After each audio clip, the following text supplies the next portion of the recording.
Il est impératif que nous vous ramenions directement. Nous devons vous remettre sur le droit chemin. Et malheureusement, pour y arriver, vous devez traverser l'enfer. Cependant, ces 5 années ont été les meilleures de ma vie, même dans ces circonstances. J'ai été alitée en permanence et j'ai passé la plupart de mon temps en solitude. J'ai été témoin de miracles, de synchronicité et de leçons pour apprendre à m'aimer. Tous mes démons ont été éradiqués. Tous mes problèmes de santé mentale issus de l'abus ont été éradiqués, même après de nombreuses séances de thérapie. Et ils m'ont montré comment traverser la nuit noire de l'âme, ce par quoi je passais.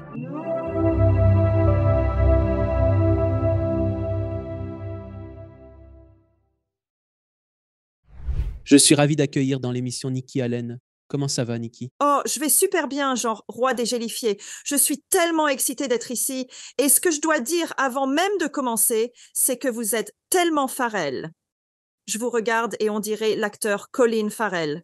Vous êtes tellement beau, mais vous avez aussi, on en parlera tout à l'heure. Mais regardez, magnifique, magnifique. Je dis toujours magnifique à ce moment-là. Magnifique. Je vous remercie. Moi, je suis avec Rolti ici maintenant.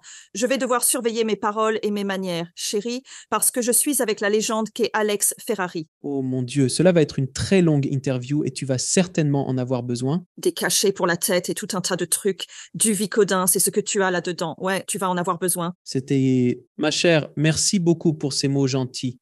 Je les apprécie. Cela fait un moment que j'attends de vous avoir dans l'émission. Et enfin, nos emplois du temps se sont accordés pour y arriver. Vous avez vécu une sacrée aventure jusqu'à présent et continuez de vivre une aventure. Pouvez-vous raconter au public un peu ce qu'a été votre vie auparavant? Vous avez pris pleinement possession de vos dons psychiques et de vos capacités de médiumnité? Cela a été plutôt difficile, je dois l'admettre. J'étais littéralement mes premiers souvenirs, de savoir que j'étais différent.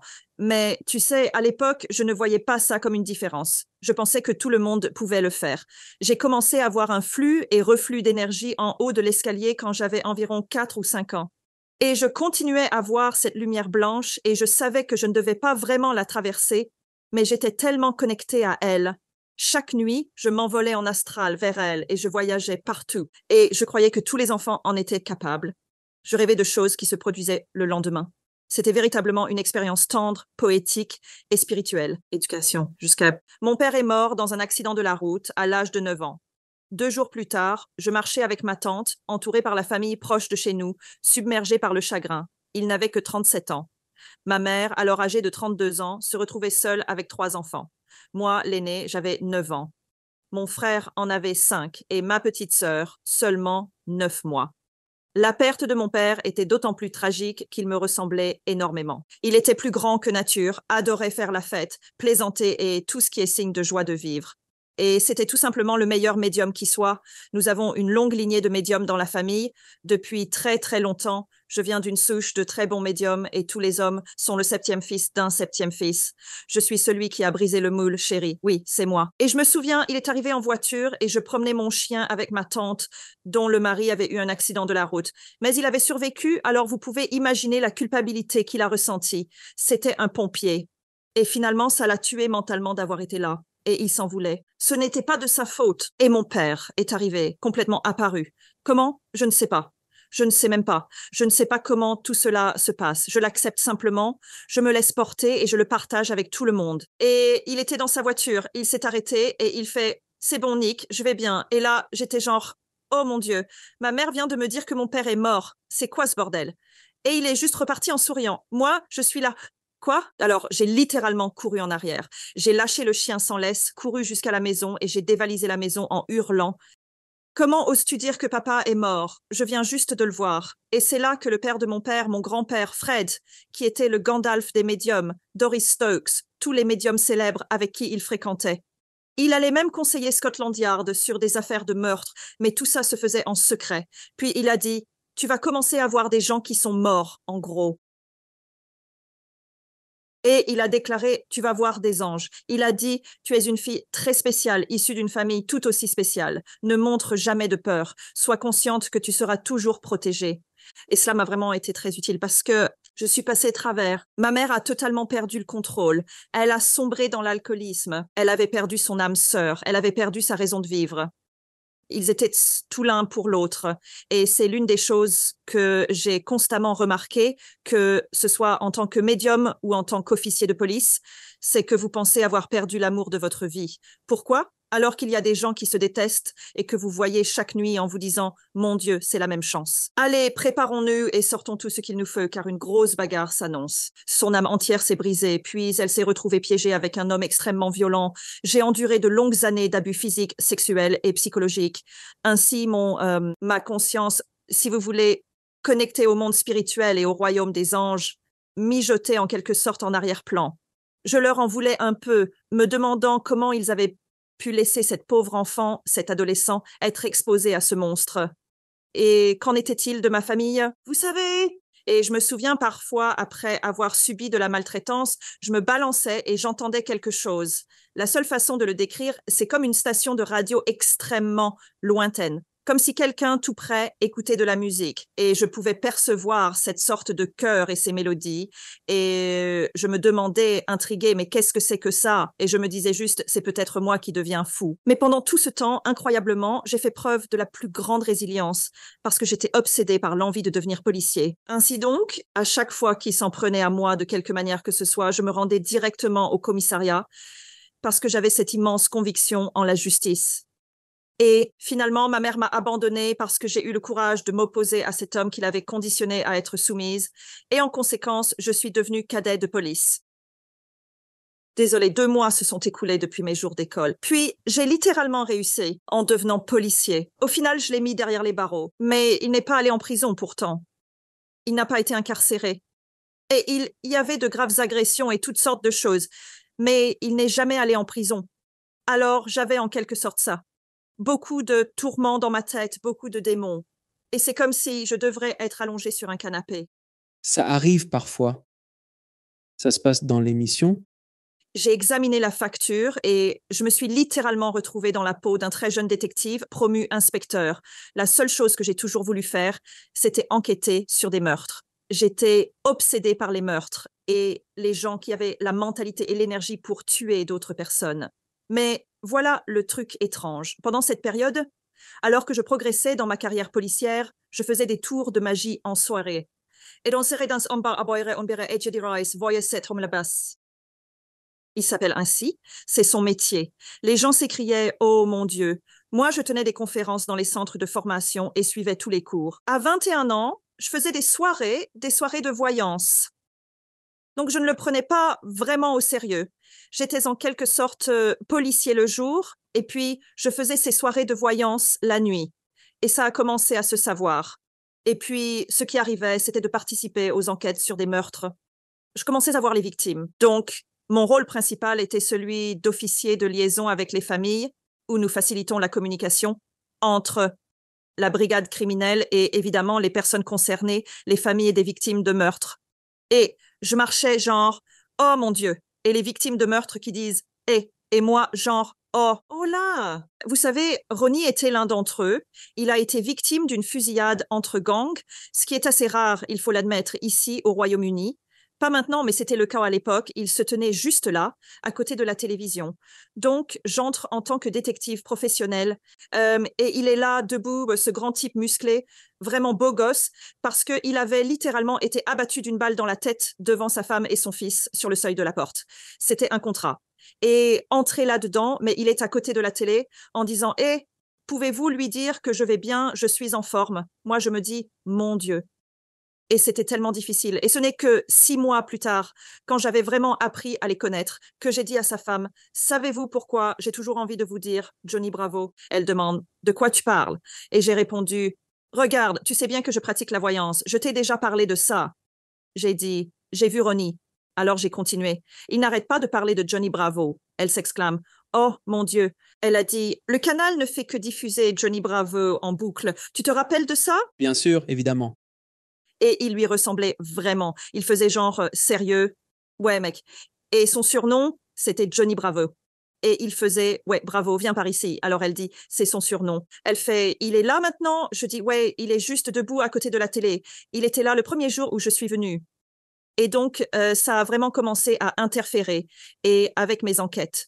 Une autre, il y avait une dame qui a littéralement été trouvée en train de brûler dans un tapis, dans une voiture.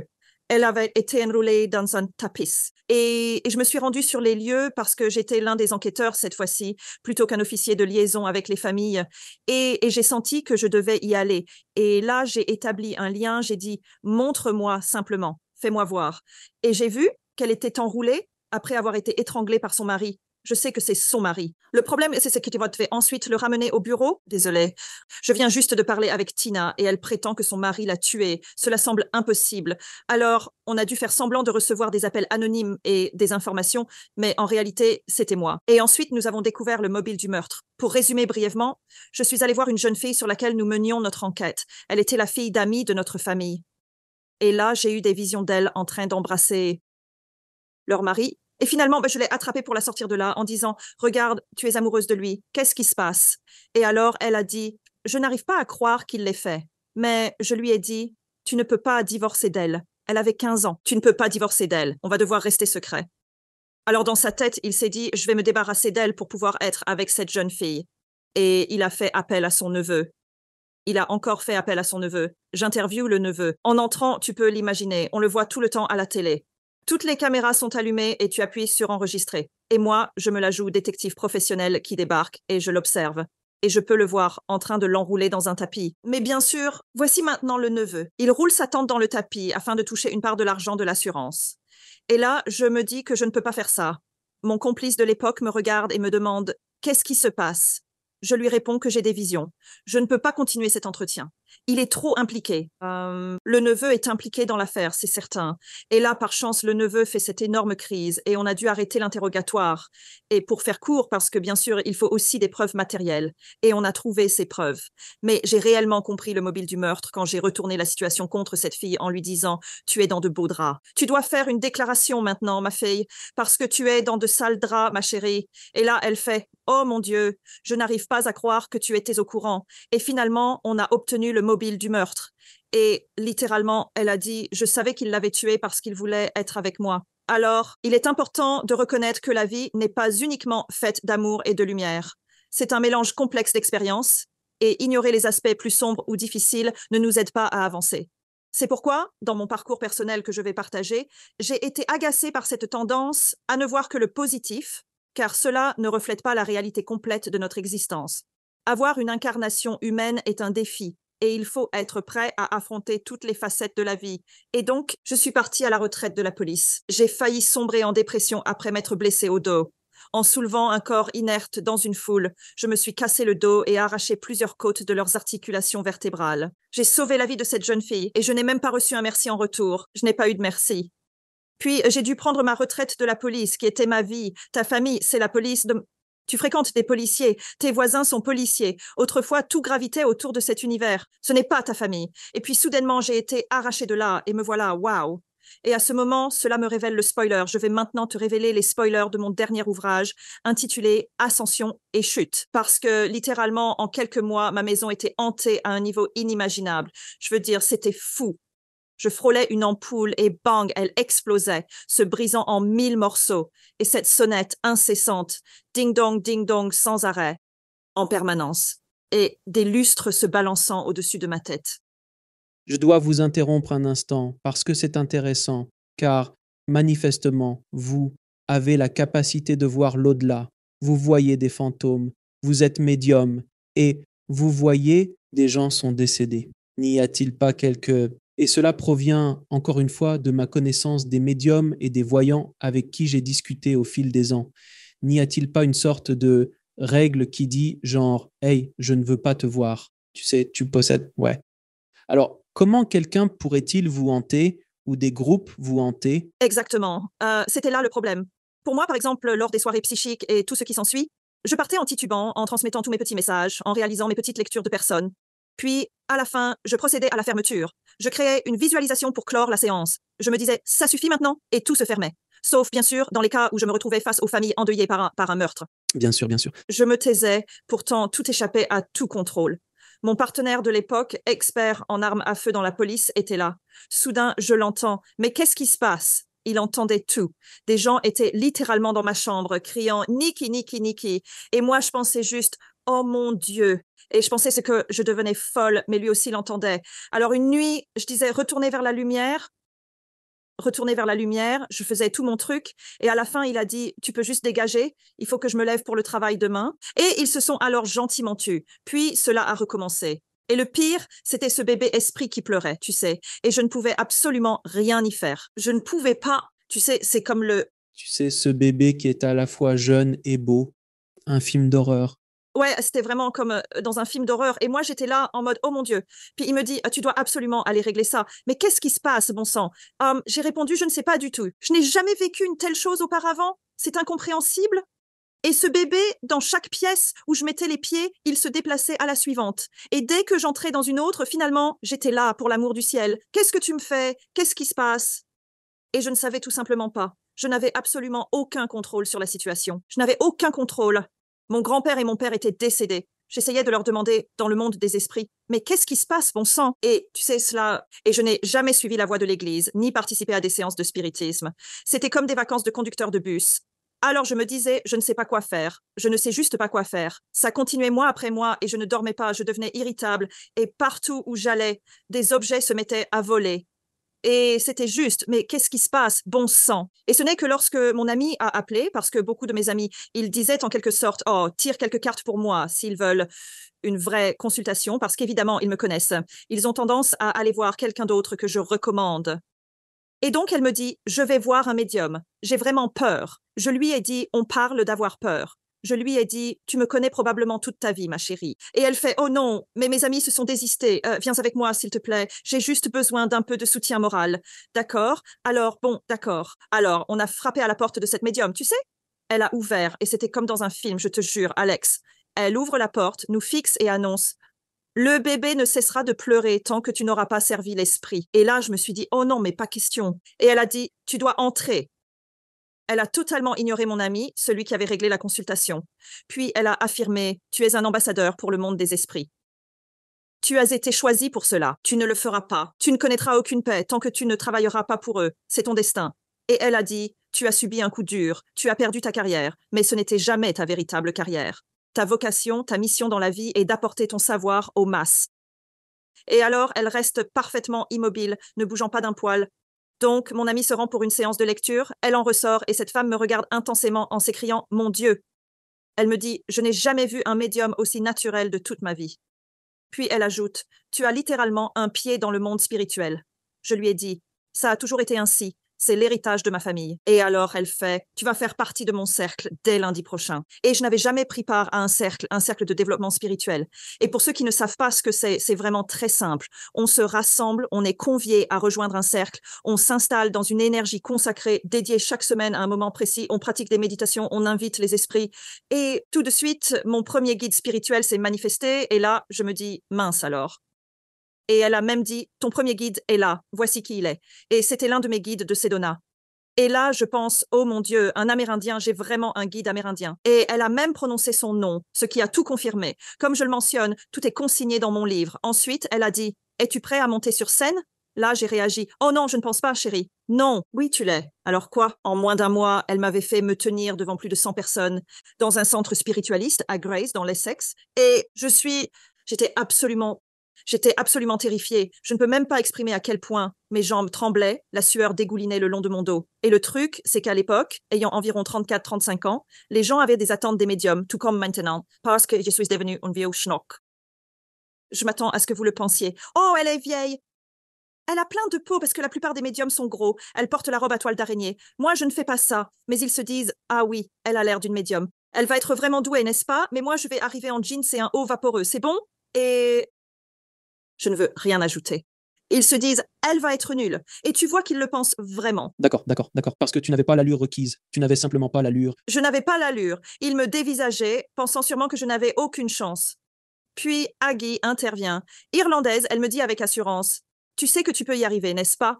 Je lui réponds, sceptique. Aggie, tu es dingue si tu crois que je peux faire ça. C'est irréalisable. Je me tenais là, tremblante. Elle a fait ce qu'elle avait à faire et elle dit, je veux te présenter quelqu'un qui est littéralement au sommet, mais qui débute tout juste. Je suis Nikki Allen, j'ai changé de nom pour des raisons. Je vais te raconter tout cela dans 1 minute. Alors, je me tenais là, tremblante. Et littéralement, tu pouvais sentir le jugement, l'énergie pesante, bien sûr.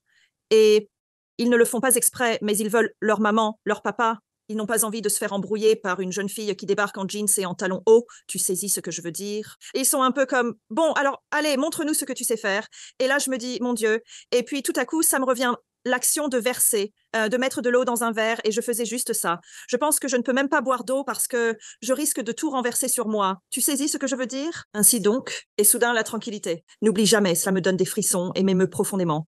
Oh mon Dieu, je suis tellement émue. Une sérénité m'a envahie et c'était comme si tout cela, c'était mon destin, c'est qui je suis. Et je me tenais là, immobile, et soudain, cet homme magnifique s'est approché de moi et a dit « Tu dois dire à Rob que je suis désolée. » Alors j'ai demandé pourquoi et il m'a répondu parce que voilà ce qui s'est passé. Et il m'a montré en train d'aller dans un pub, ici, un bar. Il est entré, il m'a montré, c'était le Royal Oak avec le chêne au-dessus du bar. Il est entré, s'est approché de Rob, son meilleur ami. Il s'appelait Mark. Et il s'est approché de son meilleur ami et a dit « Salut poté, prenons notre dernière bière. Je m'en vais, simplement. » Et il demande « Comment ça, simplement ?» Et il répond « Non, je ne veux pas dire simplement partir. Je veux juste aller prendre une pinte. » Et te dire à quel point je t'aime. Il fait « Oh, arrête donc de dire des sottises. » Il a alors littéralement quitté le pub, enfourché sa moto et l'a précipité d'un pont. Au commencement, j'étais en proie à la panique, car je n'avais jamais eu à m'exprimer devant une audience en utilisant mon don de médium. Nous mettions en place de petites soirées conviviales. C'est alors que je me suis dit, écoute, il y a quelqu'un ici qui, selon moi, a mis fin à ses jours. Et je me fais des reproches en pensant, j'aurais dû implorer, prenez-moi avec vous. Je m'autocritique. L'ego s'insinue et c'est le pire ennemi pour un médium qui cherche à évoluer. Et j'ai dit, je sais qu'il a passé le pont et je sais que c'était ici, c'était en nuance de gris. Et là, tout le monde est comme ça et on aurait pu entendre une épingle tomber. Je me dis, oh mon Dieu, je me suis complètement trompée. Et puis, tout à coup, cette sensation m'envahit à nouveau, me murmurant, insiste, exprime ce que tu observes. Et je sais que cet homme est entré dans le pub Royal Oak, et puis tout à coup, ça a commencé à venir, et il a parlé à Rob, son meilleur ami. Il a dit qu'il prenait juste un verre, et moi, je déballais tout. Ça sortait sans que je puisse m'arrêter. Et elle a fait, oh mon Dieu, oh mon Dieu. Et cette femme lève la main, elle dit, c'est mon mari, Rob. Et l'homme avec lui, c'est son meilleur ami, Mark. Ils étaient là, buvant au Royal Oak. Il ne peut pas vivre avec lui-même, car il ne savait pas que ce serait leur dernière conversation. Car juste après, il a traversé un pont avec grâce sur sa moto. J'étais là, oh merci mon Dieu. Et dès que ce lien triangulaire s'est formé, dès l'instant où la personne l'a reconnu, tout était scellé. Marc était pleinement engagé, énumérant fait après fait avec précision. Et moi, je me tenais en retrait, observant la scène. C'est la seule manière dont je peux décrire ce moment précis. Ce n'était pas vraiment une transe, mais plutôt que je prenais du recul et je laissais simplement ma bouche parler d'elle-même, ce qui est assez facile pour moi. Tout le monde part maintenant. Soudain, tout le monde se met à parler. Moi, je panique et regarde autour, tandis qu'Agui fait comme si tout allait bien, genre « tu gères ». Les gens s'exclament « oh mon Dieu », l'énergie monte et ils disent « oh mon Dieu, je veux le lire dans 1 heure ». C'est incroyable. Ils veulent tous lire cette histoire. Et ça s'est juste produit, et cette femme pleurait à chaudes larmes en disant « il faut que j'appelle mon mari ». Oh mon Dieu. Et tout le monde la prenait dans ses bras. Et j'ai vu l'impact de ce qu'un médium peut faire, ce qu'un véritable, magnifique, naturel médium peut apporter à une personne qui porte tant de douleur. Et finalement, j'ai fini par rencontrer Rob et avoir un entretien en tête-à-tête avec lui. Et je l'ai aidé à se débarrasser de ses démons. Ce n'était pas juste une question de « regardez comme je suis astucieux », et ça ne l'a jamais été pour moi, jamais. Même lorsque j'étais à la télévision, même au sommet de mon industrie, en travaillant avec des gens comme Colin Fry et Derek, je ne l'ai jamais été. Regardez-moi. Ne suis-je pas incroyable? C'était « les esprits ne sont-ils pas incroyables ?» Et mon Dieu, comme je suis reconnaissant de pouvoir canaliser cela vers quelqu'un et lui apporter de la guérison. C'était la chose la plus importante pour moi. Et à partir de ce jour, j'ai été sollicitée dans plus de 80 églises, centres spiritualistes à travers tout le Royaume-Uni. En l'espace de 6 mois, on m'a proposé de réaliser ma première série documentaire qui était, savez-vous, Mira Hindley et Ian Brady. Ces noms évoquent les meurtres atroces de 6 enfants sur les Landes. Absolument horrifiant. Mentionnez cette affaire au Royaume-Uni et vous verrez que c'est considéré comme l'un des cas de meurtre d'enfants les plus monstrueux de l'histoire. Ils les kidnappaient, leur parlaient, puis les inhumaient dans les Landes, dans le Yorkshire. On m'a demandé de me rendre sur ces lieux et je me suis retrouvée, tel un automate, à arpenter ces immenses étendues sauvages, me disant à chaque pas « c'est ici qu'un de ces enfants a été enterré, c'est ici que l'autre est enterré ». Et je me suis littéralement transformée en un guide qui parle et qui marche antenne pour le monde spirituel. Et puis soudain, les anges ont commencé à arriver. Je me dis « mais qui êtes-vous » Et voilà ce type de 2 mètres et des poussières dans mon couloir. Je suis Michel. Et il y a cette épée dans cette cape bleue. Je me dis que c'est sympa, mais qui êtes-vous? Beaucoup de choses me sont venues, car je n'ai jamais lu là-dessus. Vous savez, mes grands-parents et ma famille lisaient les cartes de tarot et les feuilles de thé dans mon enfance. Je ne l'ai jamais étudié ni approfondi. Et maintenant, je me sens naturellement liée à tout cela. Je ne le fais pas. Par exemple, je ne sais pas si vous êtes informé. Personnellement, je l'ignorais. Mais il y a peu, en méditant, j'ai communiqué avec Julian, mon principal guide spirituel. Vous comprenez? J'ai mangé mon... Je me disais, ah, mais bien sûr, c'est le terme exact. C'est la seule manière de désigner mes potes. Je les appelle ainsi. Mais je crois qu'il est plus approprié de les nommer guides. Et il m'a dit, tu dois évoquer la résonance de Schumann. J'ai cru comprendre qu'il dit ça, la résonance de Schumann, n'est-ce pas? Alors je réfléchis, ah, je suis plutôt douée. J'ai découvert quelque chose de nouveau ici. C'est bien la résonance de Schumann. Es-tu au courant de cela? Je ne le sais pas. N'est-ce pas surprenant? Je n'en avais vraiment aucune idée. Alors il insiste, tu dois en parler. Il est essentiel d'élever la vibration de la planète parce que tout le monde est en crise, que ce soit avec la situation financière, les politiciens ou encore tous les désastres mondiaux, la potentielle guerre entre la Russie et l'Ukraine. Et il me dit, tu dois les élever et tu dois parler de la résonance de Schumann. Moi je réponds, je n'en ai jamais entendu parler. Et c'est pareil avec les anges. Il descendrait parce que quoi? Il s'est passé quoi? Je déballe tout à cet instant parce que c'est le manège émotionnel le plus incroyable de toute ma vie. Parce que dès lors, littéralement à partir de ce moment précis, Rose a de tels sommets, cela a suscité beaucoup de jalousie, je dois le dire, de la part des autres médiums, genre où diable était Nikki Allen. Vous voyez, on ne la voyait pas dans les cercles de développement, on ne la voyait pas. Je sais, et il y a un passage génial. Je ne veux pas gâcher la surprise, mais dans le livre, il y a le moment le plus croustillant, le plus sexy, où quelqu'un me parle comme si j'étais un déchet. Et puis, quelques semaines plus tard, parce que je lui avais demandé si ça ne la dérangeait pas que je m'entraîne un peu dans son église, qui êtes-vous? Et 2 mois après, elle m'appelle. Quelques mois plus tard, elle m'appelle. On serait ravis de vous avoir ici. Elle n'avait pas réalisé que c'était moi. Et puis, je suis arrivée. Oh, c'était d'un sexy absolu. Et puis soudain, les opportunités à la télé, et je travaillais avec des légendes. Je ne sais pas si vous connaissez Gloria Hunniford, c'est l'un de nos trésors nationaux ici. Et je faisais des séries sur les anges, il y avait des documentaires en cours, et j'ai fait des échos, des magazines partout dans le monde, de la radio, et donc ça a juste explosé. Et avant que je m'en rende compte, je me retrouvais devant des émissions télé, et j'avais des chauffeurs, je me disais, c'est assez surréaliste. Et puis Colin Fry était venu vers moi et m'a dit, bah, tu dois venir travailler pour moi. J'ai besoin de toi. Tu es la nouvelle Doris Stokes. Tu as une ligne directe avec le ciel. J'ai besoin de toi. Je veux que tu travailles avec moi. Alors j'ai fait des tournées avec lui et évidemment, il nous a tristement quittés, n'est-ce pas? Et puis, j'ai littéralement pensé au monde entier. J'ai le monde entier à convaincre qu'il existe une vie après la mort, ainsi que des royaumes angéliques. Et j'adorais cette idée. Je pensais que ma mission était de prouver que l'au-delà est une réalité tangible. Comment les gens peuvent-ils simplement dire « Oh, on meurt et c'est tout ». Je n'arrive pas à le concevoir parce que je vois des esprits tous les jours. Je vois constamment des miracles et des coïncidences, alors je ne pouvais pas comprendre. Et ensuite, qu'est-ce qui se passe? J'ai un accident de la route et je suis emportée comme ça. Et tout de suite, depuis 3 ou 4 mois, je lutte parce que je suis soudainement atteint de cette fatigue chronique et de cette douleur chronique et ils ne parviennent pas à déterminer ce qui ne va pas chez moi. Je suis constamment au lit, épuisée.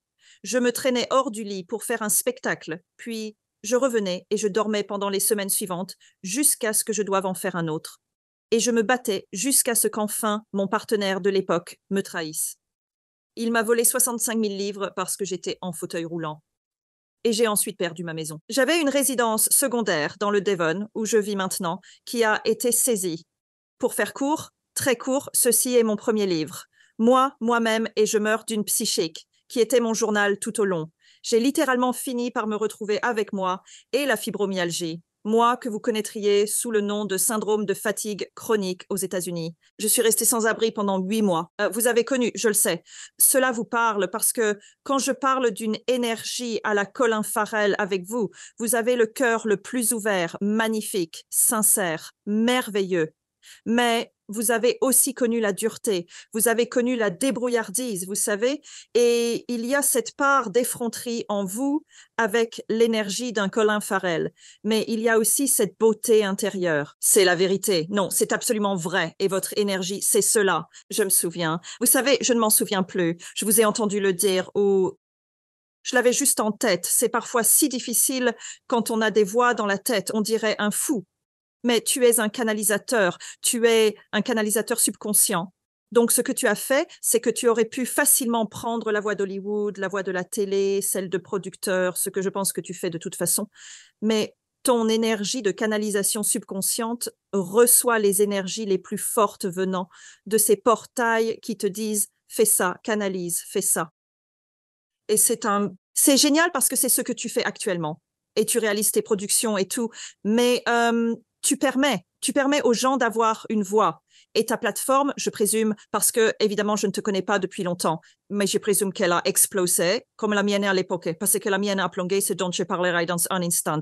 Et c'est parce que tu permets à ceux qui ont quelque chose à dire, parce que la plupart des gens écoutent ce que nous avons à dire. Les gens qui parlent de choses qui ne sont pas tangibles se retrouvent dans les dernières pages avec les voyants et les publicités.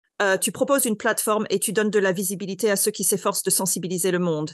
C'est précisément maintenant que ce processus doit s'intensifier. Les prémices de ce mouvement remontent à 2012, mais en réalité, cela a débuté dès l'an 2000 avec l'émergence de la génération du millénaire. Nous abordons ici des considérations philosophiques.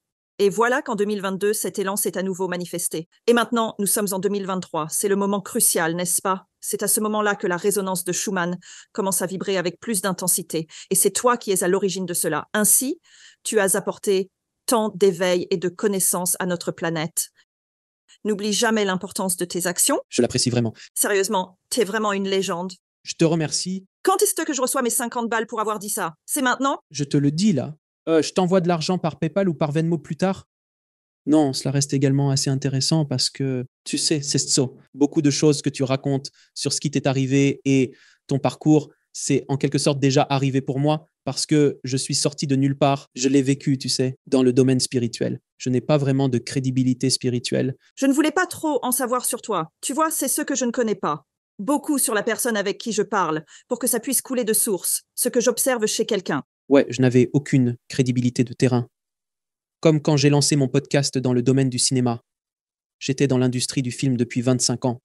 Donc je pouvais parler beaucoup de précautions, tu sais, vraiment. Très calé sur les hauts et les bas de ce milieu. J'ai collaboré avec de grandes stars de cinéma et participé à d'importantes productions. J'ai vraiment tout fait dans l'industrie du film. À un moment donné, j'ai touché à tout. Alors, quand j'ai décidé de lancer ce podcast, cela semblait tout à fait logique.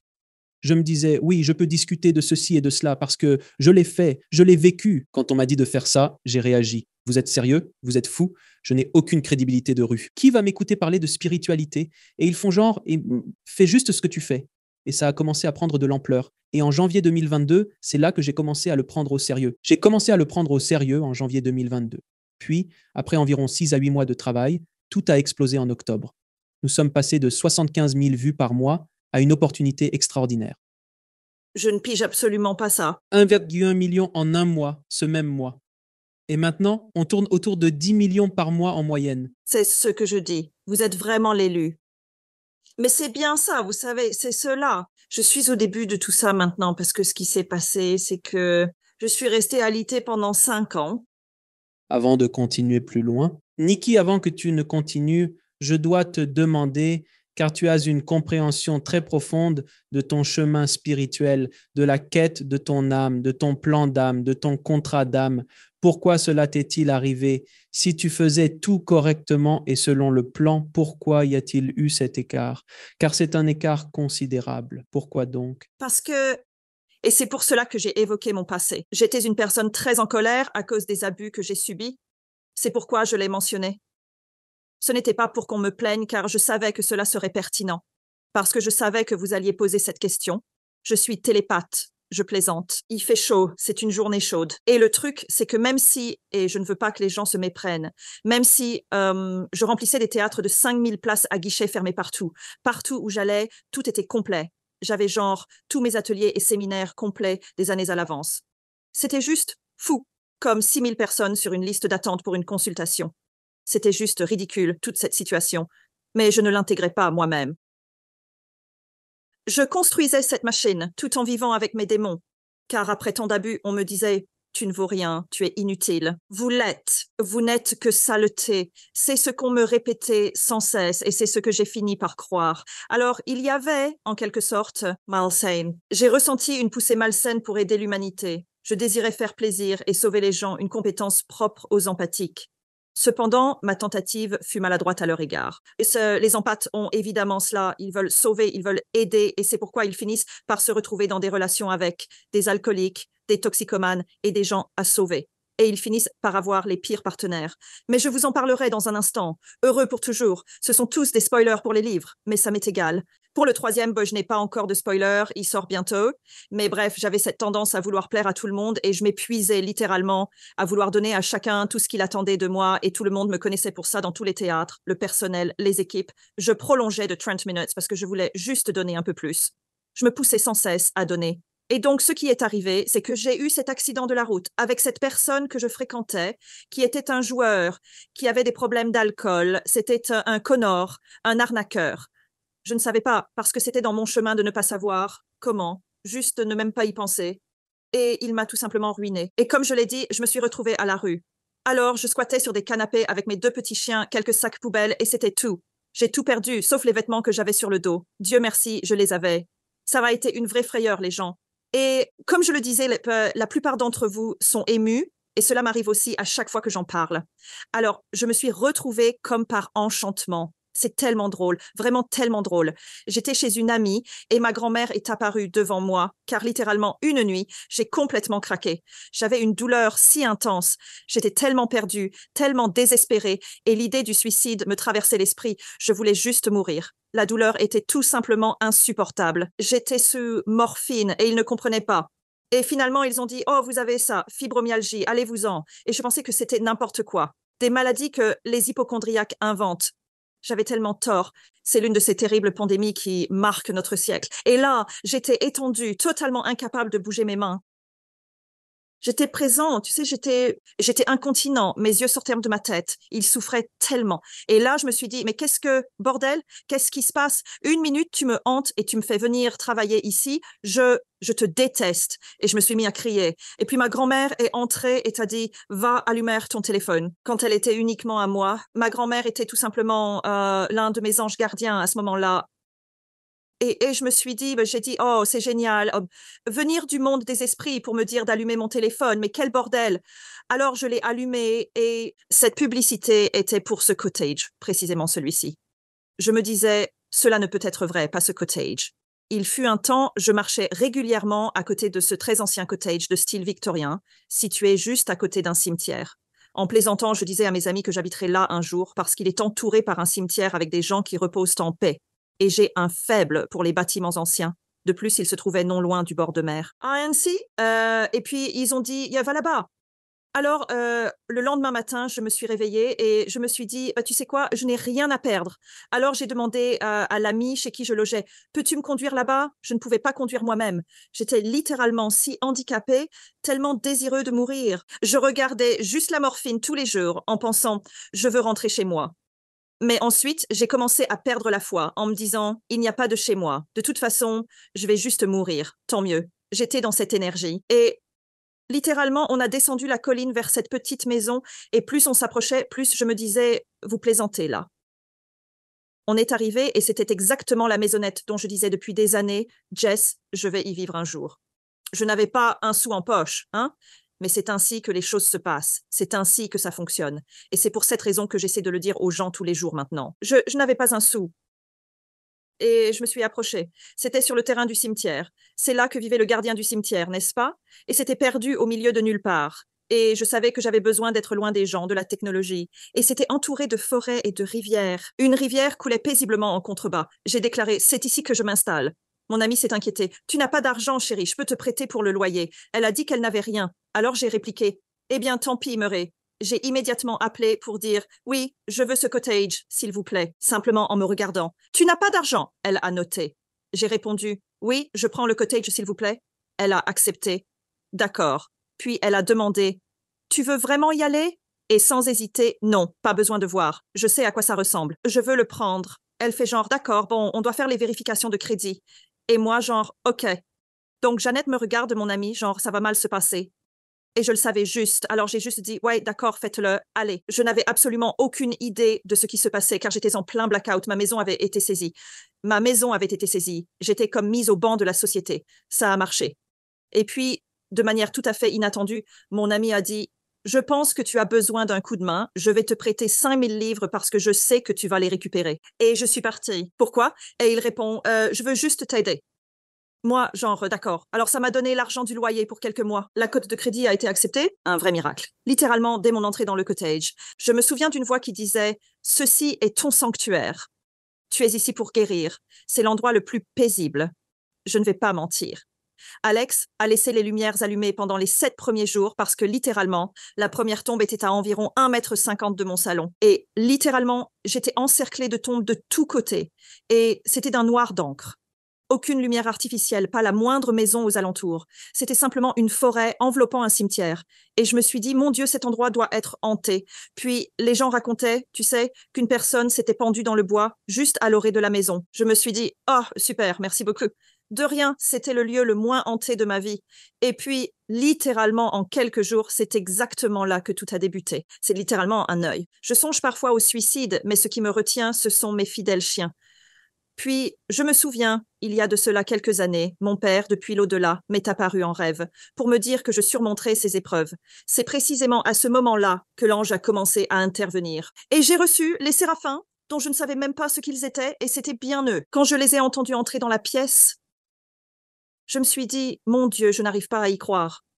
Et maintenant, je vais vous ramener à l'époque où je me balançais après avoir subi des abus. Vous savez, je vous ai parlé de cette radio lointaine. C'était la même chanson qui passait. Et ils ont dit, nous sommes avec toi depuis tout ce temps. Et nous sommes désolés que tu aies dû faire cela. Mais tu t'es tellement égaré de ton chemin et tu dois servir l'humanité, mais tu dois aussi t'aimer et posséder notre énergie quand tu travailles et tu ne l'as jamais fait. Nous devons te ramener. Et puis mon guide, Julianis, est arrivé, et la raison pour laquelle je savais qu'ils étaient là, c'est cette grande ombre sombre qui est apparue. Les chiens ont réagi. Ils aboyaient donc à la porte où ils se manifestaient. Alors, je savais que je n'hallucinais pas. Je savais que c'était réel, et ils m'ont clairement montré, debout dans les ronces, envahis par la végétation, et ils m'ont indiqué le chemin que je devais emprunter. Et Juliane, encore une fois, c'est dans mon livre, a dit, mon enfant chéri, quand je suis allée à une séance de guérison, penses-tu vraiment que nous t'aurions fait subir cette douleur? Tu t'étais tellement perdu, égaré par ton propre ego, parce que tu ne te sentais pas à la hauteur, pas digne de ce qu'il y a de meilleur. Il est essentiel de se remettre sur le droit chemin. Et malheureusement, il est parfois nécessaire de traverser les épreuves les plus ardentes, un véritable enfer pour y arriver. Ces 5 dernières années, bien que j'ai été confinée à un lit et la plupart du temps isolée, ont été les plus enrichissantes de mon existence. On m'a révélé des miracles, des synchronicités et des leçons pour apprendre à m'aimer. Tous mes démons ont été éradiqués. Tous mes problèmes de santé mentale issus des abus ont été éradiqués, malgré toutes les thérapies que j'avais suivies. Et ils m'ont montré comment traverser la nuit noire de l'âme, ce par quoi je passais, matériellement et mentalement, spirituellement, physiquement. Et ils m'ont lentement guidée à travers. Et puis, ma grand-mère venait me rendre visite et disait « Essaie ce médicament ». Et j'ai essayé ce médicament et il m'a permis de me lever du lit. Et puis un ange est entré, c'était incroyable. Un jour, j'étais obsédée par le bleu pâle. Et je m'asseyais là et je me suis souvenu que j'avais ces vieux coussins bleu pâle. Il fallait que je les ai autour de moi sur le lit. Et je suis descendue et au milieu du couloir se trouvait un ange bleu pâle, comme une figurine sur un ruban bleu pâle. Je me suis dit, je n'ai jamais acheté ça, ça vient d'où? Alors je me suis dit, bon, je vais l'emmener dans la chambre. Et puis je me souviens de cette voix qui disait, je suis Raguel.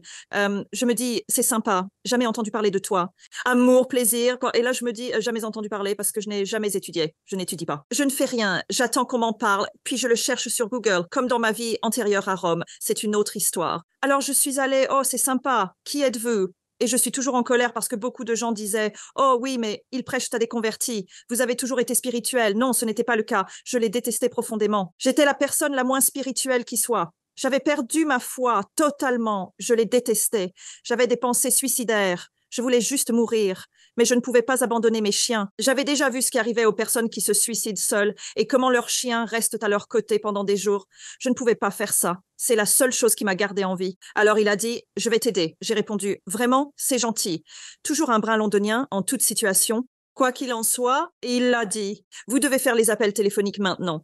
Parce que j'avais littéralement, toutes ces personnes arrivaient, frappaient à la porte, m'appelaient, me disant que je devais cet argent, que je devais cet autre argent.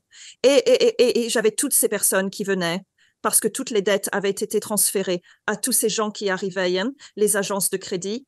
Et j'ai dit, vous avez tout pris. Je ne sais pas ce que vous pouvez faire de plus. Et mentalement, je ne pouvais plus gérer. Et ce Raguel a dit, faites-moi confiance, passez les appels. Alors, après avoir entendu cette voix, j'ai cherché le nom Raguel sur Google et c'était l'archange de l'équilibre.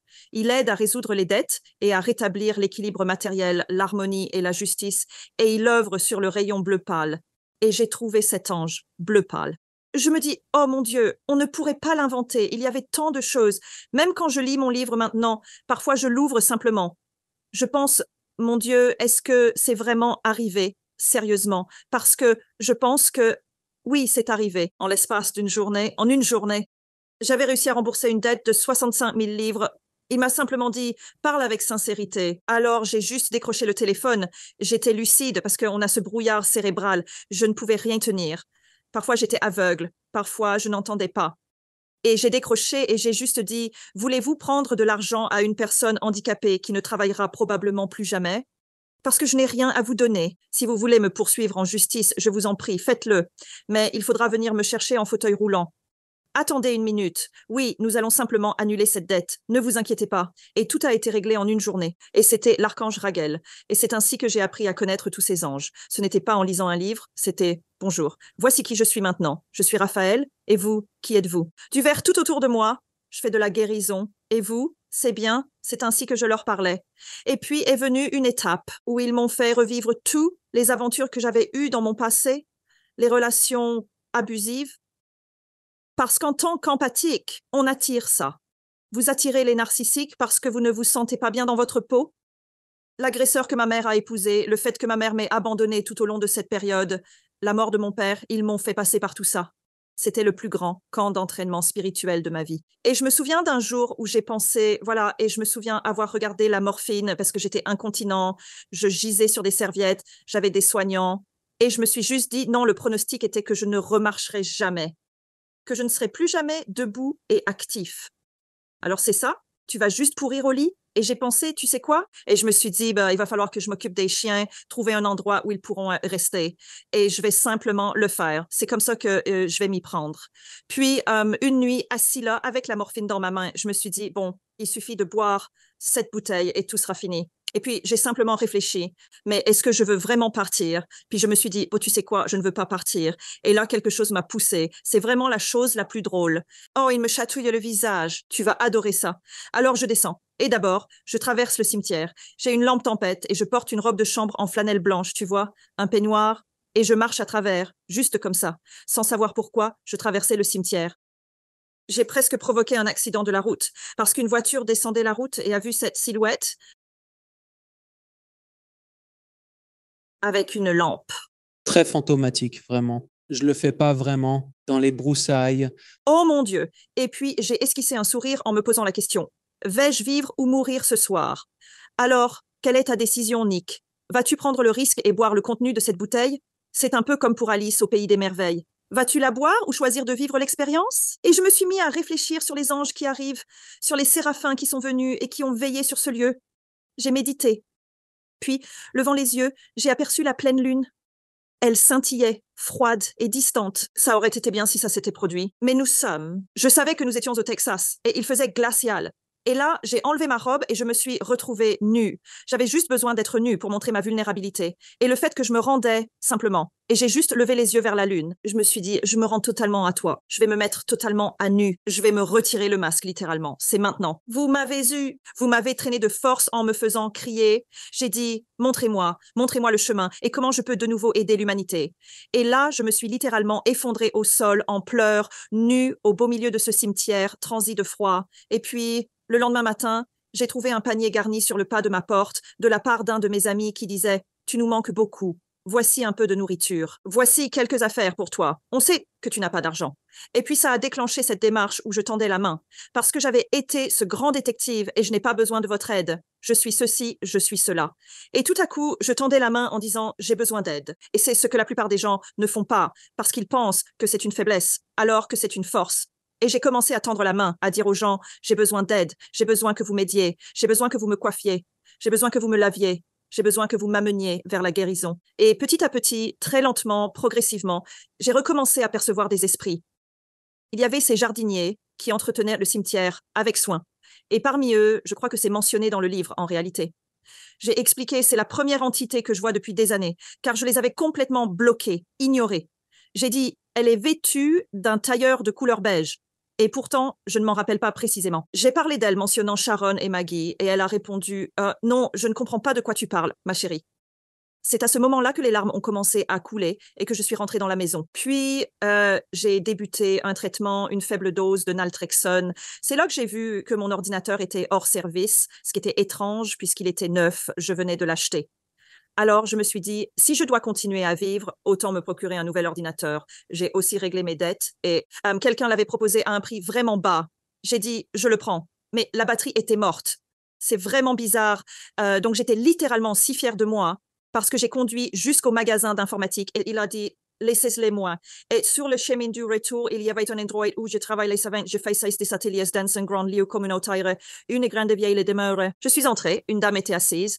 Je lui ai dit doucement, votre mère est morte. Elle a dit oui. Puis silence. Si vous avez un mari qui s'appelle Dave et qui travaille dans un cimetière, elle a fait oui. Et je me suis dit, d'accord. Alors j'ai dit, si je vous parlais d'une dame avec un poussin bai, elle a fait oh mon Dieu. Finalement, il s'avère que c'était son premier jour dehors après 4 mois et la femme que je décrivais à son mari, c'était sa mère. Et lui, il a juste dit non. Et soudain, tout est revenu, c'était là. Et j'ai compris que mon chemin désormais, ce n'était pas seulement de prouver l'existence de l'au-delà. Je continue de le faire. Je fais toujours des soirées Zoom, du médiumnisme et ce genre de choses. Mais c'était pour être la main qui guide, pour aider ceux qui traversent l'obscurité, la nuit noire de l'âme, ou qui font face à une crise ou à l'obscurité pendant leur séjour ici-bas. Alors, l'une de mes principales missions est d'éduquer les gens, de les éveiller afin qu'ils puissent mener une vie plus équilibrée, avec un pied dans l'au-delà comme moi maintenant. Je n'ai jamais été aussi heureux. J'ai rencontré l'amour de ma vie, mon âme sœur. C'est cela j'ai demandé à l'univers, appris les commandes cosmiques. Maintenant, je vis près de la plage, dans une maison, ce que je n'aurais jamais imaginé possible. Ne me demandez pas comment, je l'ai obtenu sans hypothèque. Je n'ai pas d'hypothèque, c'est tout simplement incroyable. Et puis, soudainement, l'année dernière, il a fallu que je me lance. Allez, tu dois commencer cette entreprise en ligne. Et moi, genre, oh, je ne peux pas me mettre à ces trucs virtuels. Donc, je viens tout juste de commencer. Je me suis pleinement investie dans ma chaîne YouTube, Instagram, Facebook et mon site web. Puis, l'idée des cartes de tarot QR est apparue. Tu sais, on m'a conseillé de les faire. Et tout a commencé, des êtres angéliques et des guides spirituels m'ont initié à la technologie. Ils m'ont dit de créer des cartes de tarot QR. Perplexe, je me demandais de quoi ils parlaient, mais j'ai suivi leur conseil et les ai réalisés. Ils m'ont appris pour mes cartes de tarot qu'il y a un code QR au dos, personne ne l'avait jamais fait, et tu cliques dessus pour apprendre le tarot. Et il y a une vidéo de moi ou de mon ami qui donne la description des cartes au lieu de devoir chercher dans le livre. Et ça a pris une ampleur virale énorme, connue aux États-Unis, en Angleterre et en Australie. Et tout ce que je veux maintenant, c'est juste développer ma connaissance. Et je vois des gens comme toi et le merveilleux Jeff Mara, qui est une amie extraordinaire. Et je pense que c'est ce que je dois faire maintenant. Je dois évoluer, développer ma conscience en ligne. Parce que pour moi, être ici à faire ça, et je te suis tellement reconnaissant, je ne le dirai jamais assez, ça ne me fait pas autant souffrir que de devoir partir en tournée à cause de ma condition. J'ai toujours ma condition. Je me suis dit, attends une minute, tu ne vas pas me guérir complètement alors, tu ne vas pas faire ça. Mais à travers mon premier livre, moi-même, et je plonge dans une introspection psychique. Les personnes que j'ai touchées dans le monde entier qui souffrent du syndrome de fatigue chronique ou de toute maladie chronique ont disparu. Vous m'avez donné une raison de vivre, vous m'avez montré que nous ne sommes pas seuls. Vous m'avez montré que je peux surmonter mes ténèbres. Et c'est pour cela que je suis là, pour aider les gens à traverser leurs propres ténèbres. C'est donc maintenant le cas. Mais c'est bien le cas, comme vous le savez, et c'est précisément ce que vous êtes censé faire. C'est pour cette raison que tout a commencé, boum. J'attends juste mon boom parce que je n'ai que 15 000 abonnés et je me demande où est donc le grand boom. Le grand boom pourrait survenir plus tôt que prévu. Allons-y, lançons-le. J'espère vraiment, car comme je vous l'ai dit, je vais en Floride pour donner une conférence en octobre, ce qui est incroyable. Je suis tellement enthousiaste à cette idée. Je ne sais pas pourquoi je dis que je n'arrive pas à y croire, mais je suis tellement... Je ne suis plus tourmentée par ces démons qui me faisaient me sentir indigne, mais je suis tellement... On m'a posé la question, je suis simplement tellement reconnaissant et si heureux et tellement en harmonie avec moi-même à présent et tellement je cultive tant d'amour-propre, une chose que je n'aurais jamais imaginé possible parce que j'étais tellement brisée, profondément brisée. Et donc je souhaite simplement partager cela avec tout le monde. Cette sensation d'être pleinement vivant et éveillé. Ce qui est beau dans ton histoire, Nikki, c'est que tout semblait parfait en surface. Une carrière florissante, la célébrité, la fortune. Tout paraissait idéal. Mais, et c'est un grand mais, parce que tu n'avais pas fait le travail sur toi à l'intérieur, quelque chose manquait. Tu menais en fait en réalité une double vie. Et c'est ça le... Parce que si tu ne t'en occupes pas, et je viens d'Hollywood, donc je comprends très bien ce monde de personnes, genre, je suis parfait. Et pourtant, en coulisses, ce sont juste les êtres humains les plus abîmés de la planète. Mon Dieu, ils étaient vraiment les pires. J'ai rencontré un nombre incroyable de célébrités et ceux-là, ils étaient de loin les pires. Ouais, c'est un lépreux. Ouais. En tant que réalisateur, vous travaillez avec eux de très près. Alors vous voyez, quand vous passez 12 heures par jour avec quelqu'un, vous le comprenez assez vite. En une semaine, pas si mal. Je pense que c'est une leçon vraiment importante pour les auditeurs. Est-ce simplement parce que l'extérieur semble parfait ou que vous avez l'impression genre hey, j'ai ma carrière, j'ai ceci, j'ai cela. Si vous ne faites pas face à ce passé que vous avez dû affronter, comme pour moi, c'était écrire mon premier livre qui parlait de mon traumatisme avec la mafia et de presque faire un film à 20 millions de dollars avec la pègre. Oh non, ne faites pas ça. L'avez-vous lu? Oui, c'est bien mon premier ouvrage, mais à l'époque, j'étais encore un jeune homme de 26 ans. J'ai failli faire une. J'étais en quelque sorte pris au piège par la mafia pendant un an parce qu'ils voulaient que je réalise un film sur cet ancien gangster. C'était un film à 20 millions de dollars. Bien sûr, mon ami. Mes bureaux étaient sur un hippodrome. C'est du génie. Un jour, on en fera un film. Et ensuite, Hollywood m'a pris au sérieux. J'ai rencontré des stars illustres du cinéma mondial. J'ai côtoyé des producteurs milliardaires. À Hollywood, invité à des dîners somptueux, j'ai visité la maison de Batman. Oh mon Dieu. Mais cette expérience-ci m'a marqué car tous les jours, ma vie était sous menace constante. J'étais comme ça. J'étais dans une relation très abusive, subissant des abus verbaux et parfois physiques avec ce gangster qui ressemblait à Joe Pesci dans Les Affranchis. Et j'ai vécu ça pendant un an et en ressentant, tu sais, me sentant totalement impuissante, sans pouvoir. Mais c'est comme si la carotte restait toujours hors de portée, parce que tu te retrouves à traîner avec Batman, tout ce genre de trucs. Mais ce traumatisme, je m'y suis accroché jusqu'à la quarantaine, jusqu'à ce que je me dise, il faut que je surmonte ça. J'ai écrit mon livre. Et ça a exorcisé pas mal de ces démons. Et puis j'ai fait le livre audio, et ça a exorcisé encore plus de démons. Et je sens qu'une fois que je ferai le film, un jour, cela mettra probablement le dernier clou dans le cercueil de tout ça. Soyez-le, je le pense sincèrement. Vous et Marilyn, vous devriez vraiment l'être. Je pense que toi et Meryl, vous seriez fantastiques. Toi et Meryl Streep, ce serait fantastique. Alors, tu as beaucoup parlé de la nuit noire de l'âme, que beaucoup d'entre nous traversent dans la vie. Nous y sommes. Tout le monde l'est. Personne n'obtient un laissez-passer gratuit si tu incarnes. Personne n'a une vie parfaite du début à la fin. Quelque chose a. Car sinon, à quoi rimerait cette situation? Tu n'es pas descendu ici simplement pour prendre des vacances, n'est-ce pas? En général, c'est le cas, les gens prennent des vacances. Les jeunes âmes le font. Oui, oui, mais en effet, elle l'a fait. Mais généralement, il se produit toujours quelque événement, ouais, pendant la vie. On ne peut pas être uniquement des pêches et des arcs-en-ciel. Alors, cette nuit noire de l'âme dont nous discutons à titre individuel, pourriez-vous nous faire part de vos observations concernant l'humanité dans son ensemble? Il semble que nous soyons témoins de nombreux bouleversements. Vous avez déjà évoqué certains aspects, tels que le potentiel de conflits armés, les questions économiques, les enjeux politiques et les clivages sociaux, créant une impression de désordre croissant. J'aimerais connaître, du point de vue d'un médium, les perspectives que le monde spirituel offre sur le chemin que nous empruntons pour les 6 prochains mois, l'année à venir, et même sur les 5 ou 10 prochaines années. C'est incroyable parce qu'en fait, on m'a révélé sans le vouloir ce qui allait se passer en 2014. À cette époque, j'étais confinée au lit, occupée à écrire dans mon journal sur ce que ça faisait d'être complètement abandonnée, malade et tout ce qui s'ensuit, ce qui a donné naissance à mon premier ouvrage. Mais ensuite, j'ai fait un rêve absolument incroyable, le plus lucide et impressionnant des rêves, et j'ai cru que c'était un présage, une prémonition pour que je me lance dans l'écriture d'un livre de fiction. Et je l'ai écrit en 3 mois à peine. Le titre de ce livre est « Les marcheurs de la terre, les enfants de la lumière ». Il ne me reste plus qu'à le présenter à mon éditeur pour voir s'il pense que le sujet est un peu trop proche du cœur de l'actualité mondiale. Mais essentiellement, on m'avait déjà informé de cela en 2014. Ainsi, l'histoire racontait qu'il y aurait une masse importante. Voilà le processus de création de mon histoire. Pour faire court, imaginez qu'un culte rassemble des entités provenant de multiples dimensions et mondes. Vous pouvez les appeler comme il vous plaira.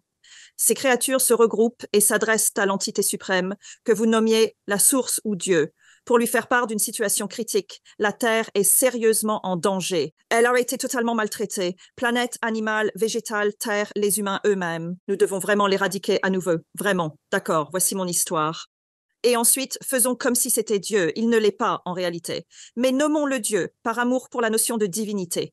Et il répond, d'accord. Il poursuit en disant que c'est comme la toute première planète qu'il a créée. Il y est incroyablement attaché. Alors ils disent, d'accord, bien, que veux-tu faire? Devrions-nous l'éradiquer tout de suite? Et ce que nous ferons, c'est que nous prendrons tous les êtres supérieurs, les personnes qui sont déjà éveillées, pour les emmener sur une autre planète. Là-bas, ils seront absolument bien, parce que télékinétiquement, ils s'en sortiront. Les êtres d'autres dimensions puissent simplement laisser les autres s'éteindre pour recommencer à zéro. Alors il dit non. Il dit, ce que nous allons faire, c'est que nous enverrons 3 anges. 3 anges qui... Non, attendez, pardon, 5 anges. Oh mon Dieu, j'ai égaré quelque chose de personnel. 4 anges déchus, ils vont en substance influencer des enfants. Nous allons orchestrer des événements pour éveiller la planète, afin qu'elle se transforme subitement et que tout revienne à l'état où cela est censé être. Curieux, je lui ai posé la question. Comment cela va-t-il se dérouler? Quels sont ces événements? Il me répond. Et donc, le premier événement, c'est cela. Je l'ai réellement écrit. Je ne sais pas si tu étais au courant. L'attaque survenue dans l'arène de Manchester. Comment s'appelle-t-elle déjà? Rino Grande. Je n'arrive pas à me souvenir de son nom. C'est bien lundi aujourd'hui, n'est-ce pas? Là où il y avait manifestement une attaque. J'ai réellement écrit sur l'attentat terroriste dans l'arène, mais la bombe a été déjouée.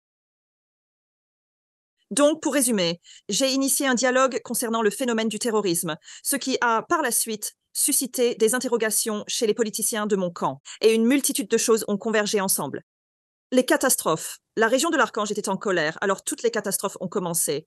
J'ai donc écrit sur les tsunamis qui se sont produits, puis sur les volcans qui sont entrés en éruption, et puis j'ai écrit sur le diable. Sachez, car c'est de la fiction, que Lucifer émerge sur la planète à cause de l'afflux d'énergie de tous ceux qui dégringolent. À cause de cette crypto-monnaie, des politiciens, de toute cette haine et de la guerre, il parvient à se manifester sur la planète et crée une condition où il pourrait rassembler son armée. Et la manière dont il rassemblerait son armée, c'est que son énergie s'infiltre dans un humain. S'il touchait un autre humain, celui-ci serait infecté. Et s'il survivait après 7 jours, il devenait l'un des soldats de Lucifer, ou alors il mourait tout simplement. Et c'était par le toucher.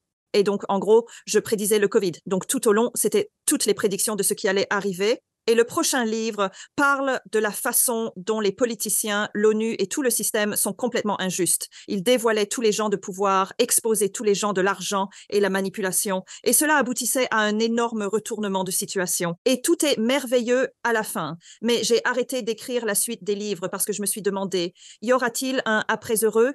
Alors, lorsque la résonance Schumann, résidence, je peux encore l'appeler résidence. Quand la résidence Schumer est apparue avec Juliana, j'ai dit, mais qu'est-ce qui se passe? J'ai dit, ce livre que tu m'as fait écrire, ce n'est pas de la fiction, n'est-ce pas? Tu as dit, non. Il a dit, nous sommes actuellement en période de jugement. Nous traversons la crise la plus grave de notre existence.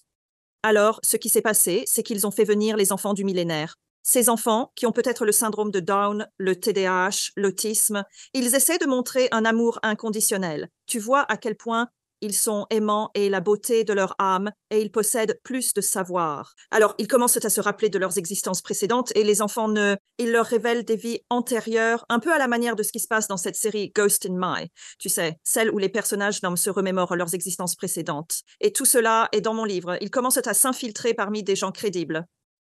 Le docteur Eben Alexander, des gens qui étaient neurochirurgiens, des médecins disent maintenant, j'ai vu ceci, j'ai vu cela, j'ai fait ceci, j'ai fait cela, j'ai vu des extraterrestres. Donc, ils commencent à s'infiltrer dans l'énergie de personnes crédibles qui ne sont pas juste des illuminés nés avec des dons psychiques. Tu vois ce que je veux dire? Ainsi, ils s'attellent à la tâche de conscientiser la population. Leur objectif est de mettre à nu les agissements des politiciens, des détenteurs du pouvoir, de mettre en lumière les dysfonctionnements au point que les citoyens se soulèvent contre divers problèmes tels que les crypto-monnaies, l'escalade du coût de la vie. Je ne sais pas quelle est la situation dans votre région, mais ici, c'est absurde. Les gens, y compris les infirmiers et les policiers, luttent pour subvenir aux besoins de leur famille, recourant aux banques alimentaires, et tout cela contribue à l'édification d'un immense volcan de mécontentement, sur le point d'entraîner un bouleversement majeur. Alors j'ai dit, comment ça va se réinitialiser? Honnêtement, ils ont du Valium là-haut avec moi parce que je dis, ouais. Alors il a dit, ce qui se passe, c'est que les battements de cœur deviennent plus forts. Alors c'est quoi les battements de cœur? Et c'est là que j'ai pensé qu'on parlait de la résonance de Schumann. Il a dit, la résonance de Schumann, elle se révolte contre tout ce qui se passe. Les pics d'énergie qui apportaient auparavant. Il a dit que ça apportait avant. L'hiver, le printemps, l'été ne sont désormais plus assez bruyants. On reste dans un élément hivernal.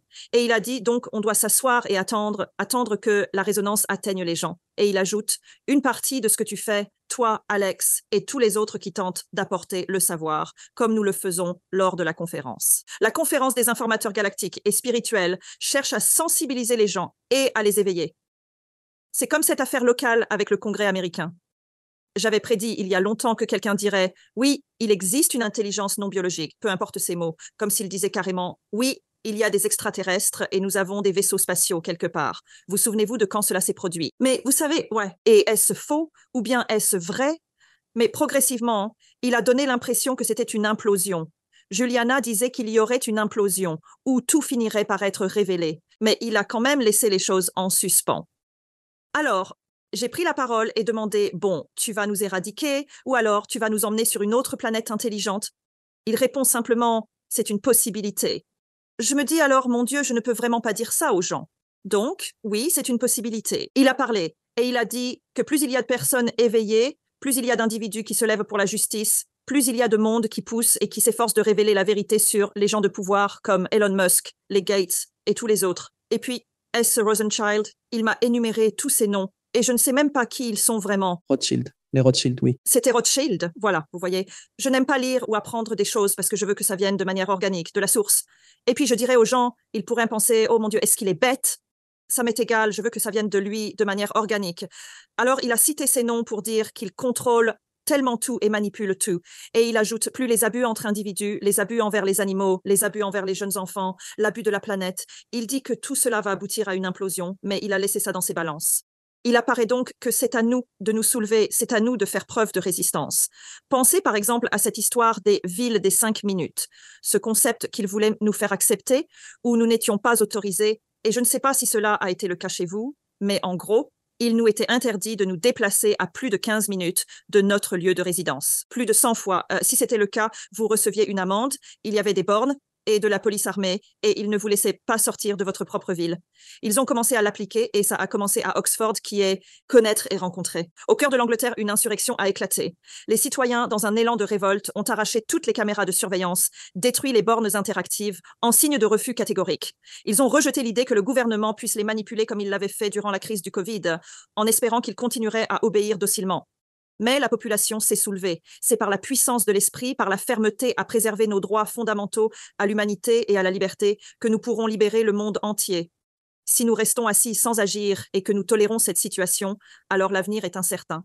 Pour être tout à fait honnête avec vous, la résonance qui se produit en ce moment précis, c'est comparable à secouer vigoureusement pour distinguer le bon grain de l'ivraie, c'est l'extraction de l'or pur de la vase. Et cela indique clairement que l'humanité est sur le point de gagner. Et toute la racaille responsable de cette situation, au milieu de tout ce qui se déroule actuellement, sera infailliblement révélée au grand jour. C'est donc une période d'attente, vraiment une période d'attente. Et c'est comme, par exemple, j'ai récemment réalisé un portrait de la célébrité Snoop Dogg pour Donald Trump. Je pense qu'il pourrait redevenir président. Je ne suis pas sûre s'il en a la possibilité ou non. Je ne suis même pas au courant de ce qui se passe actuellement avec lui. Mais j'ai observé la justice à l'œuvre. J'ai été témoin de certaines erreurs pour lesquelles il est responsable et ensuite, j'ai vu qu'il était sur le point de redevenir président. Au commencement, je le croyais semblable aux autres, cependant, il se pourrait qu'il ait des messages importants à partager, qu'il reste ferme face à la pression de ceux qui cherchent à le manipuler. Je ne suis pas certain, mais une chose est claire. Le sourire que Juliane m'a offert signifiait que nous allions traverser des épreuves ardues, mais que les efforts en vaudraient la chandelle. C'était presque comme si l'état de la planète reflétait mon propre état d'être. La Terre est comme prise dans les ronces et nous devons retrouver un chemin pour qu'elle puisse raisonner correctement et fonctionner de manière adéquate. Et pour que l'humanité soit restaurée, car actuellement, il n'y a que haine, violence et la crainte d'une 3e guerre mondiale et cet idiot de Poutine en Russie. C'est juste que je ne m'en souviens même plus. Je ne regarde plus la télévision en direct. Je ne peux pas. Je ne veux tout simplement plus me connecter à cela. Et alors il sourit et dit « ça ira ». Ainsi donc, pardon, poursuis chérie. Il apparaît ainsi, et c'est ce que j'ai entendu dire par d'autres intervenants de l'émission, que tout doit être, d'une certaine manière, déconstruit. Les systèmes anciens doivent être démantelés et réinitialisés afin que de nouveaux systèmes puissent émerger. Ainsi, même quelque chose d'aussi élémentaire que savoir si demain nous voulions installer un réseau électrique sur Internet ou des panneaux solaires sont sur chaque maison aux États-Unis, cela serait logique que cela se produise. Nous pourrions basculer vers le solaire et les énergies renouvelables, comme ça. Vraiment, il y aura toujours des endroits qui en auront besoin. Jusqu'à ce que la technologie évolue, nous aurons encore besoin des combustibles fossiles, mais nous pourrions considérablement les réduire si la volonté existait. Cela ne fait que... Exactement, si on a le savoir-faire adéquat, c'est aussi l'une des raisons pour lesquelles le prix du maïs est de quelques centimes, et celui de la viande juste un peu plus élevé ici. Il est moins onéreux d'acheter un hamburger chez McDonald's que d'acquérir du brocoli. Oui, effectivement, c'est la même situation ici. Il semble presque qu'il y ait une incitation à négliger la santé des gens, et bien sûr, cela a un impact direct sur notre système de santé NHS. Je suis conscient que de votre côté, les assurances privées sont monnaie courante, et j'ai l'impression qu'ils tentent de nous orienter vers ce système. Ils cherchent à affaiblir le NHS petit à petit, dans l'espoir qu'à terme, nous finissions par dire que nous préférons payer pour nos soins de santé. C'est une série de manipulations subtiles et progressives qui s'opèrent. Et je souris quand je le vois. Mais celui qui sourit à la fin, c'est lui, Julian comme mon guide principal, et il est avec moi depuis 1452. Je suis allée le retrouver dans ma vie antérieure à Rome. Je me suis dit, bon, si tu es mon guide et que tu prétends que j'étais avec toi, je vais aller te chercher. Et je l'ai fait et je l'ai prouvé. C'était incroyable. Et il est avec moi, et il sourit simplement. Et là, j'ai vraiment compris, juste l'encens mélangé à l'odeur de rose, que tout va arriver. Et il appelle ça la réinitialisation globale. Et il dit que c'est à ce moment que le 5e continent arrivera. Et je n'ai toujours aucune idée de ce que cela signifie, même maintenant, et c'est aussi dans mon livre, Le 5e continent. Je ne suis pas spécialiste en géologie, géographie, mais on a plus de 5 continents maintenant, n'est-ce pas? Oui, c'est tout ou c'est rien. Je réfléchis, il lui fait des sous-entendus. Je déteste. Je ne suis pas sûre s'il fait référence à un 5e. Je crois qu'il voulait parler de, tu comprends, la 5e dimension. Exactement, c'est cela, la 5e dimension. Il l'a appelée ainsi. Mais je pense qu'il parle de la 5e dimension. Donc je crois simplement que ces enfants des millénaires, dont il parlait sans cesse, sont les nouveaux leaders, les nouvelles personnes qui commenceront à s'élever et à dire « on ne peut pas faire ça aux animaux, on ne peut pas faire ça au public, ça ne peut pas continuer ». C'est ça, mais cela se produit en ce moment même. Je veux dire, même mes enfants, lorsqu'ils sont témoins de certaines situations, ils se disent que cela n'a aucun sens. Ça n'a vraiment aucun sens. Pourquoi? Pourquoi aurions-nous besoin de racisme? Je ne parviens pas à comprendre. Et oui, pour eux, cela ne semble pas aussi évident, tu sais. Et puis réfléchis, notre génération, la tienne et la mienne, nous avons été en quelque sorte le pont entre l'ancien et le nouveau monde. Je suis de la génération X, un pur produit de cette génération. Et je dis toujours que ma génération est ce pont entre les deux. Nous comprenons ce qu'était l'ancien monde, nous savons comment c'était, la manière dont nous avons été élevés, la façon dont notre technologie était, comment nous sommes tous en vie, est un miracle. En comparaison, je sais, avec la nouvelle génération qui a grandi avec Internet, qui a grandi avec l'information à portée de main, qui a grandi avec tellement plus que nous, mais nous sommes ce pont. Alors je comprends un peu, mais je le vois. Je le vois chez mes enfants, je le vois chez leurs amis, je le vois chez les jeunes avec qui je parle tout le temps. Ils ne comprennent simplement pas. Ils ne souscrivent pas à ce nouveau paradigme qui est pourtant absolument juste. Ouais, ils n'y croient tout simplement pas de manière instinctive. Je ne pense même pas que ce soit nous qui leur inculquons cela. Ils arrivent déjà préprogrammés de cette manière. C'est ce que j'appelle la programmation du scene. Absolument. Le millénaire, je les nomme les enfants du millénaire. Ils les appellent les enfants du millénaire. Et ils sont ceux qui arrivent maintenant. Et comme je le dis toujours, parmi eux, vous avez ceux auxquels nous avons donné ces stupides et maudits labels. TDAH, autisme, Lala. Et pourtant, ils offrent à l'humanité un amour inconditionnel. Tous autant qu'ils sont. Ils font des câlins, montrent de l'amour. Donc, ils jouent ce rôle. Et puis, vous avez les gens qui vont remettre en question, dire que ce n'est pas correct. Pourquoi fait-on cela? Ensuite, vous allez voir l'intelligence des panneaux solaires, comme vous venez de le dire. Et c'est juste des choses simples comme ça. Je me souviens, en me promenant dans la rue avec ma plus jeune nièce, elle s'est arrêtée et j'ai demandé « ça va ?» Et je pensais qu'elle s'était juste arrêtée pour regarder cet homme sans abri. Et elle a dit « Tati Niki, on peut aller au magasin ?» Et là, je me dis « d'accord ». Je pensais que c'était... Alors, elle est entrée dans le magasin, elle a sorti son argent de poche et elle a acheté un sandwich. Et elle avait 5 ans, elle est sortie et elle lui dit « Ham, s'il vous plaît, prenez ce sandwich. J'espère que ça vous aidera vraiment. » Et moi, j'étais là, waouh, je n'en revenais pas de ce que je voyais. Et lui, il a levé les yeux vers elle, m'a regardé et j'ai dit « ça n'a rien à voir avec moi. » C'est elle qui l'a fait. Et c'est comme ma nièce aînée, évidemment. Chacun est doté d'une âme spirituelle. Ils ont tous été gratifiés du don. Mon neveu le plus âgé a déjà commencé à réaliser des lectures. De plus, il y avait un cormoran, et je me demande si vous avez des cormorans aux États-Unis ce soir. Cela ressemblait à un croisement entre un canard et un but, juste là, sur l'étendue de la mer. Et il y avait un de ces oiseaux morts sur le sable. Plutôt que de dire « Burke, c'est répugnant, je n'aime pas ça », elle a exprimé « Nous devons respecter la vie que ce cormoran a vécue et sa contribution au biosystème. » Et elle n'avait que 7 ans. Je me suis donc dit « Bon, d'accord. Ainsi, nous avons dû honorer sa demande. » Elle me questionne « Tante Nikki, qui est l'ange protecteur des animaux ?» Je lui réponds que c'est l'archange Ariel. Elle réagit « D'accord, peux-tu lui demander de nous rejoindre ?» Puis elle a créé un petit sanctuaire. Elle a pris un oiseau, l'a placé délicatement dans une niche et a assemblé autour un cercle de pierre, y ajoutant une plume.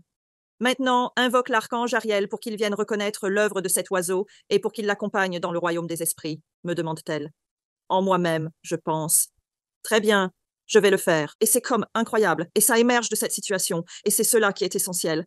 Alors, il faut patienter. Et je crois qu'il nous reste encore beaucoup de turbulences à endurer. Ah, d'accord. C'est pareil pour tout. Des trucs de la 5e dimension, c'est la même chose pour tout. C'est l'heure de pointe qu'ils disent, ou la 11e heure, peu importe comment on l'appelle. Ils feront ding, et puis soudain, quelque chose commence à tout remettre en ordre. C'est comme ça que je le ressens. Mais j'ai quand même l'impression qu'il nous reste 3 ou 4 ans de totale confusion avant que ça déclenche cette grande réinitialisation, au point où on pourrait même envisager un retour à l'époque sans électricité. Il pourrait nous enlever tout ça, comme si on revenait aux fondamentaux, aux bases de la survie. Je suis tellement fan de l'idée d'une apocalypse. J'adorerais vivre une apocalypse de zombies. Tous les méchants se transformeraient en zombies et on aurait la possibilité de les combattre. J'aimerais tellement. Tu arrives. Il semble que vous veniez des 4 coins du monde. Racontez-moi donc. Mais vraiment, sérieusement, la réinitialisation est imminente et il est essentiel d'avoir foi en cela et de persévérer dans la sensibilisation des gens. Rassembler le plus grand nombre de personnes possible afin de les éveiller pour leur dire que c'est une réalité. Plus nous éduquons et partageons de l'amour, plus nous encourageons la réflexion. Mieux nous nous porterons. En fin de compte, cela dépend de nous. Cela dépend de nous. Je pourrais continuer à vous parler pendant 3 ou 4 heures de plus, sans aucun problème. Je pourrais vous parler. Au revoir. Je vais beaucoup apprendre de vous. De vous également. Non, vous vous êtes rencontrés. Oh mon Dieu. Maintenant, Nikki, je vais vous poser quelques questions. Des questions que je pose à tous mes invités. Quelle est votre définition d'une vie épanouie? Je crois que cela n'est pas lié au matériel. Mener une vie épanouie, c'est avant tout chercher l'accomplissement personnel.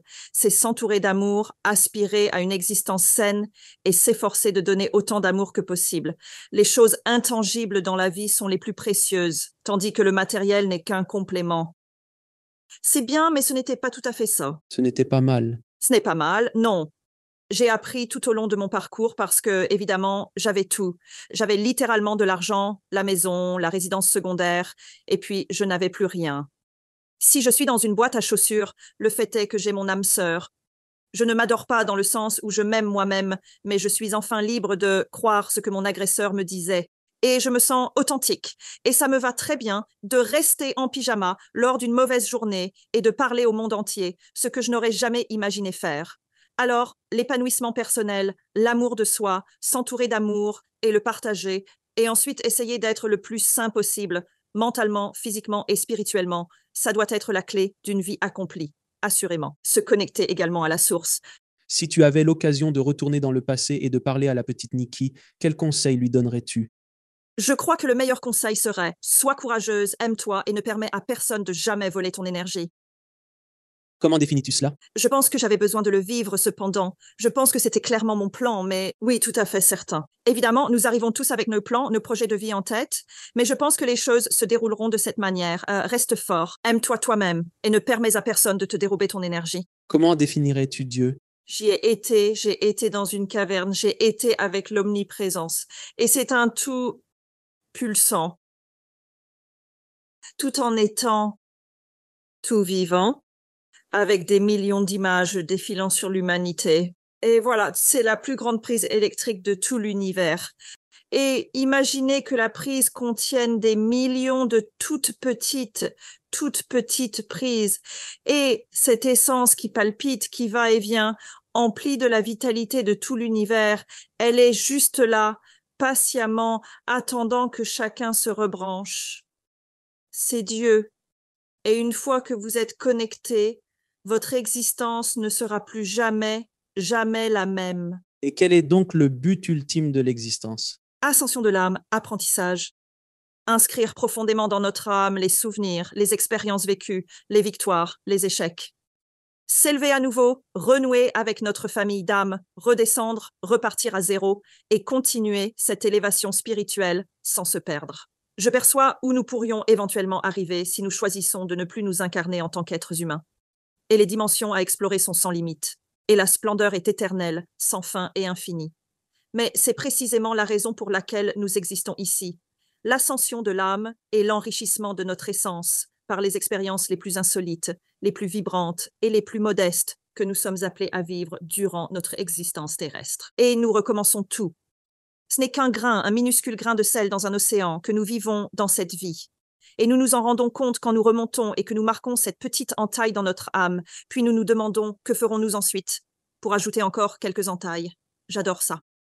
Et où les gens peuvent-ils en savoir plus sur vous et sur l'incroyable travail que vous accomplissez dans le monde? Mon site web, Nikki Allen, c'est A-L-A-N. Je travaille sous le nom de mon père, Co UK. Rendez-vous sur ma chaîne YouTube qui s'appelle Nikki Allen, le gourou de la chambre. Je suis aussi sur tous les autres sites, Facebook, Insta, tout ça. Mais le site principal qui vous donne tout, c'est celui-là. Tout le truc Linktree est là. Je viens juste de découvrir Linktree. C'est ce que je veux dire, moi, ces dernières semaines.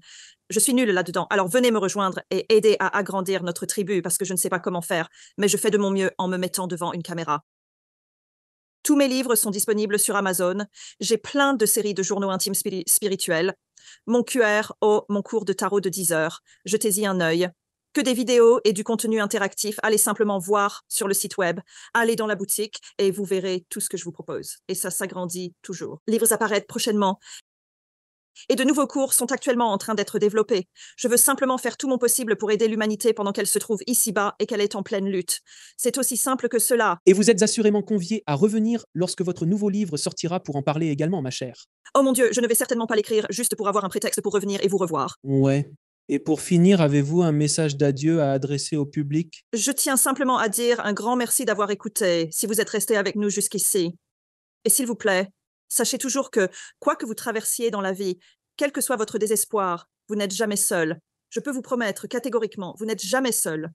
Il suffit de lâcher prise et de tendre la main. C'est là que les miracles commencent. D'accord? Peu importe votre système de croyance, peu importe votre religion, il y aura toujours quelqu'un là-haut, dans cette brume, à un souffle de distance, juste désireux de vous aider. Je vous en prie, tendez la main, et ça compte. De tendre la main à des personnes comme Alex et moi.